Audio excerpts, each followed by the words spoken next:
这期内容剪辑自《The Diary of a CEO》，由 Steven Bartlett 主持，全球下载量数一数二的访谈节目。这次坐在镜头前接受访谈的是神经科学家、前精神科医生、畅销书作者 Tara Swart 博士，两人整整聊了2个多小时，信息量大到离谱。这期视频就是把里面最核心、最颠覆认知的部分原封不动地提炼出来讲给你听。你有没有想过，你肚子上那圈怎么也减不掉的赘肉，可能根本不是你的错，而是拜你老板所赐？只要长期跟一个高压的人待在同一个房间，你的身体就会开始悄悄囤积脂肪，哪怕你按时睡觉、控制饮食、拼命运动，它照样纹丝不动。别急着怀疑自己的意志力，这不是比喻，是实打实的生理反应，而且有科学依据。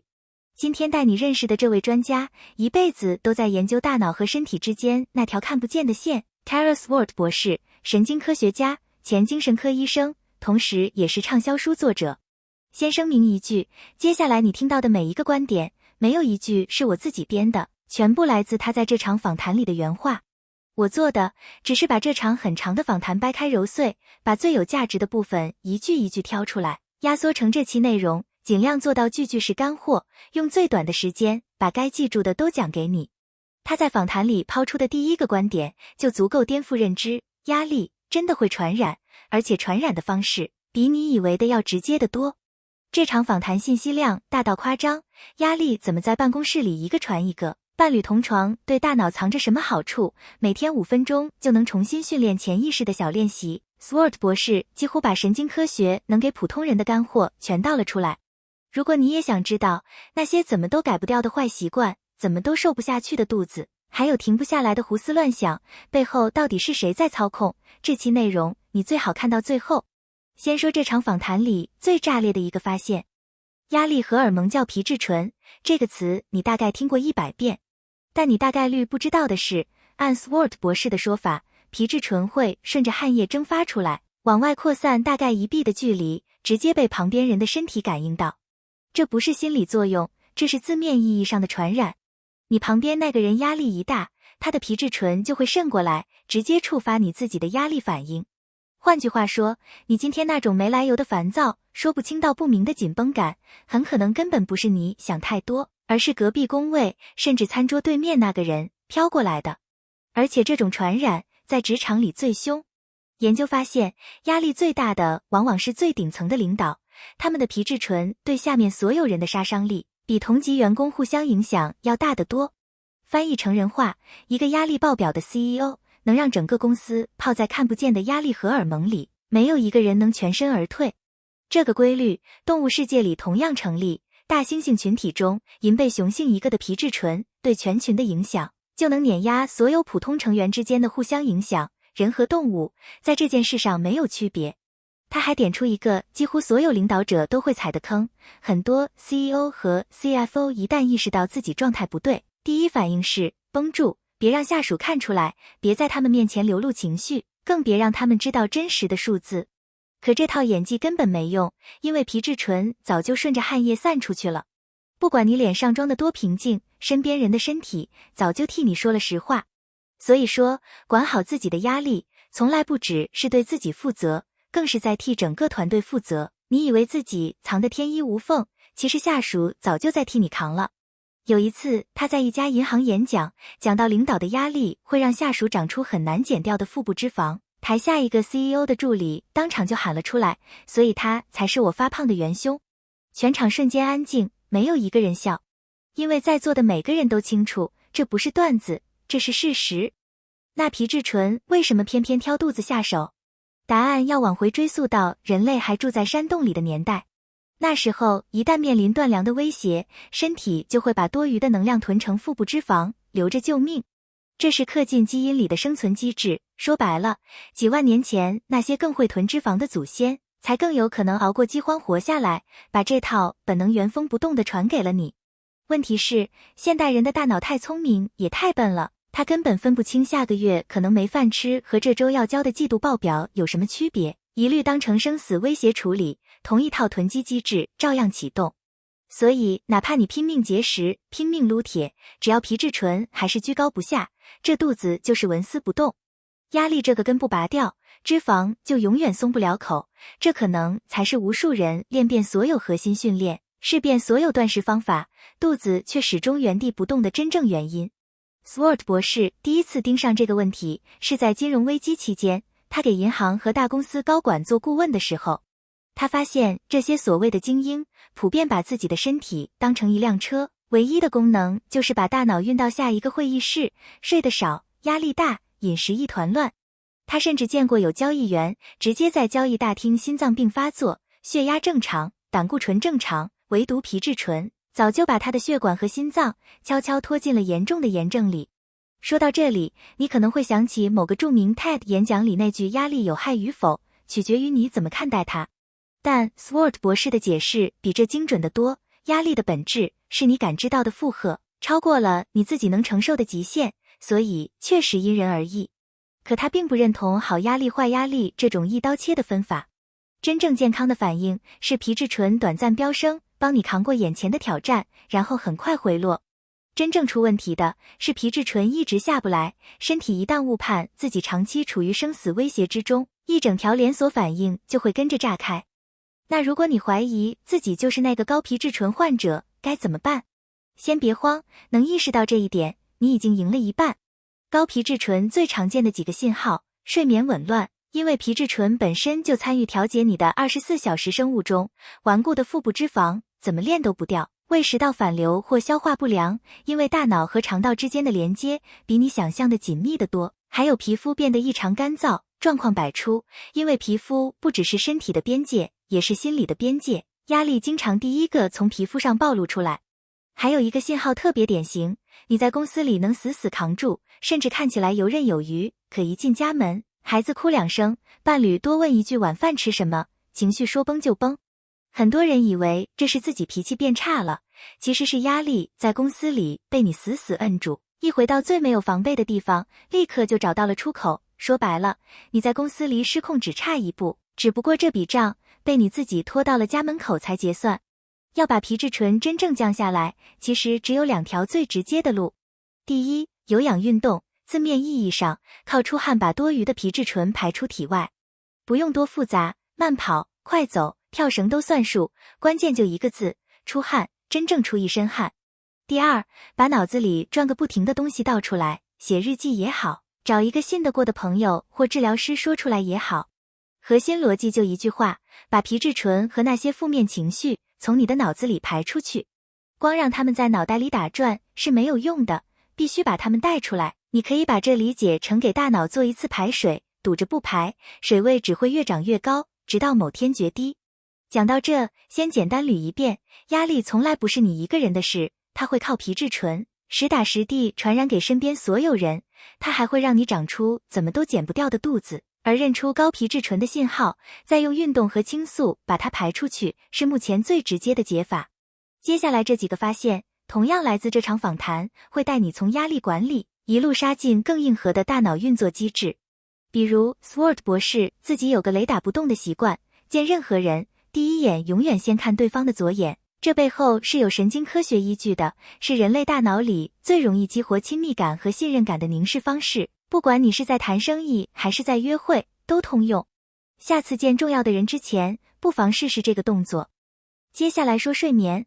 Swart 博士提到一个大多数人完全不知道的系统，大脑里藏着一套清洁系统，只有在你睡着的时候才会启动，把白天积攒下来的代谢废物统统冲刷掉，其中就包括和老年痴呆直接挂钩的有害物质。这套清洁流程需要连续7到8个小时真正的睡眠才能跑完。研究显示，最理想的时长是8小时15分钟，一旦超过9小时，反而可能拖累情绪。如果你睡觉容易惊醒，可以试试侧睡，这是目前已知对大脑清洁最友好的睡姿。Swart 博士自己其实并不习惯侧睡，为了逼自己保持侧卧，专门去买了一个记忆棉枕头。他还补充了一个很有意思的细节，在远古时代，人类很可能天生就是侧卧睡觉的，因为这样才能保证主力手随时能抓起武器，同时把心脏这些要害部位护在身体内侧。而人类本来就是群体共眠的物种，紧紧挨在一起睡，从来不只是为了取暖。这种近距离接触会持续释放催产素，让整个族群都感受到归属感和安全感。那跟伴侣睡在同一张床上，对大脑到底意味着什么？他说，自己无论如何都不会选择分房睡，甚至专门带过心率变异性监测仪来记录数据。结果发现，有一天早上，丈夫趁她还在熟睡时起床，顺手轻轻吻了她一下，就是这一下。监测数据显示，那一刻是整晚心理韧性的最高峰。皮肤接触、体温共享、爱和信任感，这些东西在你睡着的时候依然在持续释放催产素，对大脑有非常强的保护作用。他指出，现在很多人因为上班时间不同，要照顾婴儿，或者受不了伴侣打呼噜，就选择分房睡，但从神经科学的角度看，这正在悄悄侵蚀两个人之间的亲密感和连接感。分房睡也许解决了眼前的失眠，却在你完全没意识到的地方，把两个人的距离一点一点拉开了。接下来是关于社交传染的部分，这个细思极恐。数据显示，如果你朋友圈里有人离婚了，接下来1年里，你离婚的概率会明显上升。如果圈子里有人开始发福，你变胖的概率同样会提高。这不是让你去和这些朋友断交，而是要看清一个事实，你身边人的状态、价值观、心理成熟度都会在你毫无察觉的情况下悄悄渗进你的生活。人天生就会被和自己心理成熟度相近的人吸引、聚拢。所以，如果你真的想要升级，就要主动去找那些也在成长、也在反思、也愿意直面自己内心问题的人。说到底，你是谁，很大程度上就是被你身边最亲近的那几个人平均出来的结果。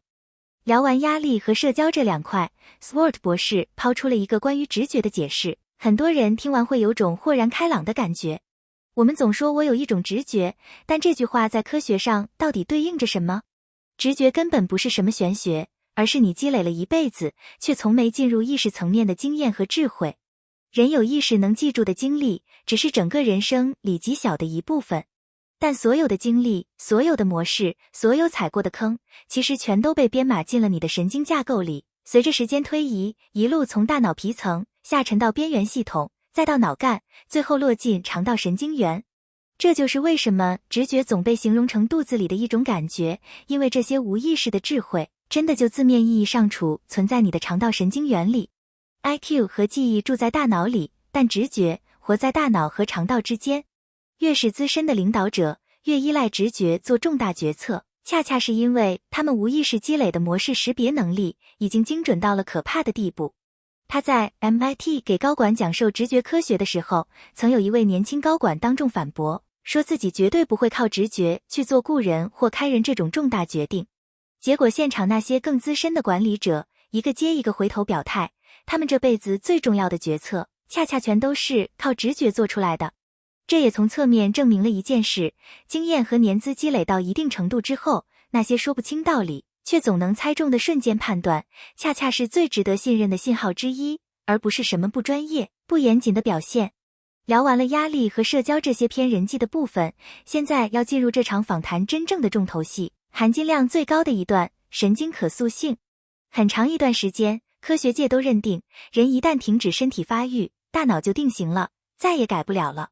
现在我们知道，这个说法从头到尾都是错的。大脑在大约25岁之前，确实处于高速生长和剧烈变化的阶段，但从25岁到65岁，甚至更晚，只要你做的事情强度够大，足以逼着大脑做出反应，它就会真的改变。而且，这种改变带来的远不止某项技能本身，还会连带提升更高层次的执行功能，包括更好地调节情绪、解决复杂问题、灵活切换思路，打破那些你自己都没意识到的偏见。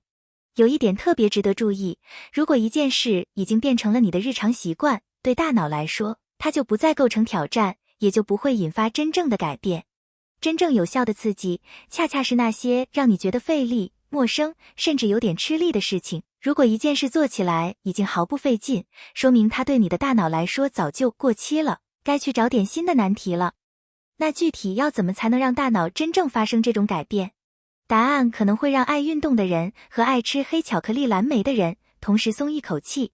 推动这种改变，有一个最关键的物质，叫 BDNF， 脑源性神经营养因子，你可以简单理解成专门负责给大脑更新换代的生长激素。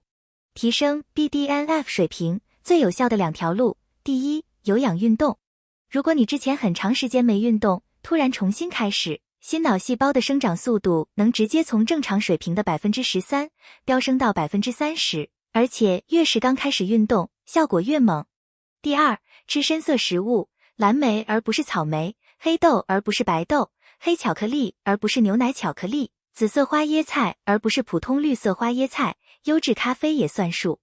食物表皮的深色素含有更高浓度的花青素，这种抗氧化物质同样帮得上忙。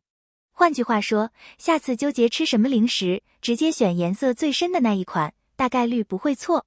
要给大脑打好神经可塑性的地基，还需要做到这几件事：每晚保持大约8小时睡眠，尽量固定作息时间，保持身体活动，但不需要高强度训练，反而要小心。高强度运动会让皮质醇飙升，适得其反。每周摄入30种不同的植物性食物，颜色越杂越好。管好自己的压力，喝够水。这几项基础打好之后，才可以进一步尝试时间限制饮食，也就是把一天的进食时间压缩在一个特定窗口内，比如中午12点到晚上8点。这种方式确实有助于稳定血糖，减少炎症，但前提是你的基础健康状态已经在正轨上。如果你本来就睡不够，压力大，饮食乱，硬上断食只会给身体雪上加霜，没有任何帮助。顺序不能反，先把地基打牢，断食才是锦上添花，而不是什么救命稻草。Swart 博士还提到一个让人后背发凉的研究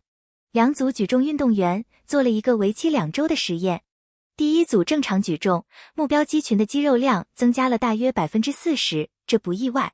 第二组什么都没举，就坐在那里，每天只是在脑子里想象自己在举重。2周后，这组人的肌肉量增加了 13%。什么都没做，光靠脑内想象，肌肉真的长了。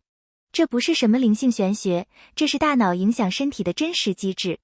很多顶级运动员把可视化训练当成正式训练的一部分，原因就在这，大脑很多时候根本分不清真的做了和生动的想象自己做了之间的区别。那普通人到底要怎么用神经可塑性去改掉自己的坏习惯？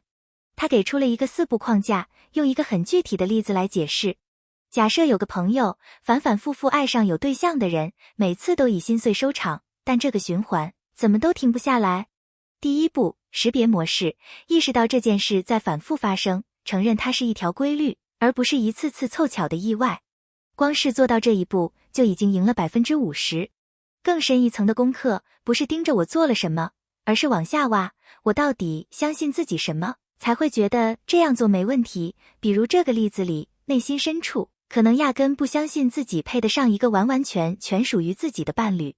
第二步，专注观察，在不同场景、不同生活领域里，回溯这个模式到底是怎么被触发的，看清每一次决定和它带来的后果之间的关联，因为这一生所有的选择加起来，就是现在的你。第三步，刻意练习，知道了触发点和代价之后，开始在日常生活里主动练习新的行为，哪怕一开始只能做到 50%， 下次再多一点，新的神经通路就会被一点点磨亮，直到最终盖过旧的那一条。第四步，问责机制，因为大多数人一旦事情变难，就会自己给自己找台阶下，所以必须找一个外部的人或工具来监督自己，可以是朋友、治疗师，也可以是挂在墙上抬头就能看见的愿景板。说到底，改变从来不是靠一次咬牙切齿的决心硬撑到底，而是识别、观察、练习、问责，这4步不断循环、层层加固的过程。你现在最想戒掉的那个坏习惯，大概率也逃不出这套框架，你缺的可能只是一个愿意陪你走完这4步的人，或者一个工具。Swart 博士这场访谈，说到底就是在告诉你一件事，压力从来不是什么抽象的心理感受，它会实实在在地刻进你的身体，刻进你的肚子，也刻进你和身边所有人的关系里。从职场里那个让下属不知不觉发胖的老板，到卧室里那个决定你睡眠质量和心理韧性的枕边人，压力和亲密关系其实一直在用你平时根本注意不到的方式塑造着你的身体。但同样，大脑也从来不是一块焊死的硬件，不管你现在多少岁，只要方法用对，它每天都在被重新塑造。这也是这场访谈里最值得你刻进脑子里的2件事。第一，学会保护自己，别被别人的压力传染。第二，彻底扔掉大脑一旦定型就再也改不了这种说法，你随时都握着重新塑造它的主动权。回到开头那个问题，如果你的老板压力大到爆表，你确实有可能在替他背锅长肚子。但看完今天这期，你至少已经知道问题出在哪，也知道皮质醇怎么降，大脑怎么练。你身边有没有那种一进门气压就变的人？这期内容如果戳中你了，记得点赞，也在评论区告诉我，你最想先试试哪一个方法。我们下期见。